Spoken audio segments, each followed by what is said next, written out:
lijepo na ovoj travi. Nakon što mi je dan bio jako tužan. Baš mi je bilo jako spokojno. I uvijek se pitam zašto ja uopće ovdje ležim, ali ne znam zašto je to tako. I ono kada je došao onaj zlikor, od tad se nikad nisam oporavila. Samo gledam, ali će doći sveti, nešto da me spasi.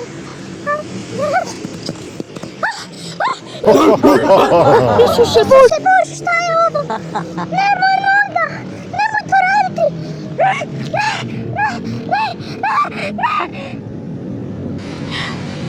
Zambijevo ubojica.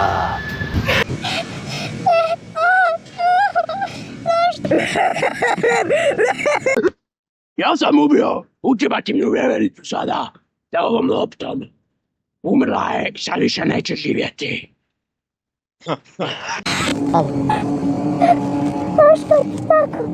Moji pretplatnici, ako vas volim, ja više neću snimati videe jer sam umrla. I ovo zadnje što ću vam reći, ja vas volim. Ja neću umjeti u vašim srcima.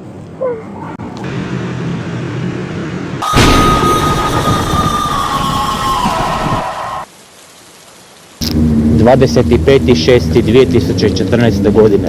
Sprovod vjeverice. Ultimativni sprovod. A današnji dan, septembra 7. U našoj džamiji Svetog Mustahlije u Istanbulu mi se okupljašmo da proslavimo danas, da tugujemo danas, da se malo prisjetimo naše drage youtuberke koja nas je obavještava svakih 3 mjeseca s novim videom, jer je jako volimo.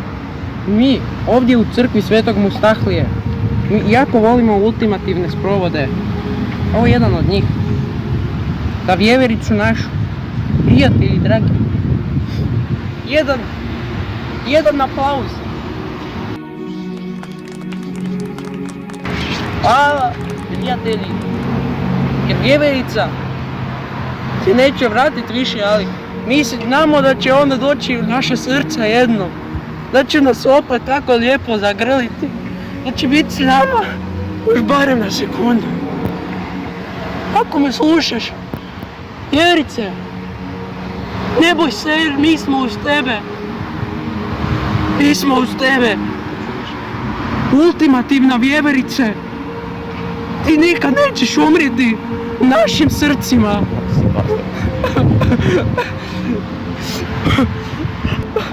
Ali taj vjeroubojica će umrijeti. Iskopat ćemo mu oči i objesit ćemo ga ispred crkve Svetog Jeronima u Rimu. Vjeverice, volimo te mi. Jako te volimo i cijelimo.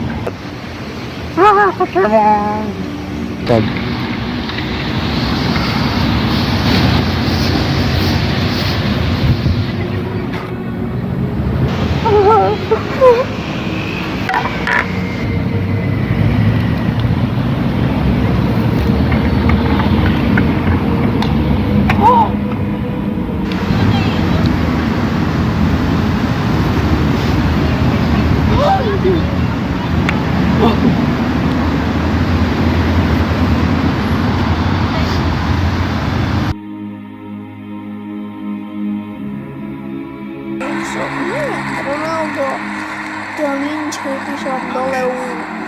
Pozdrav svima ljudi, ovdje ultimativne vjerice, nas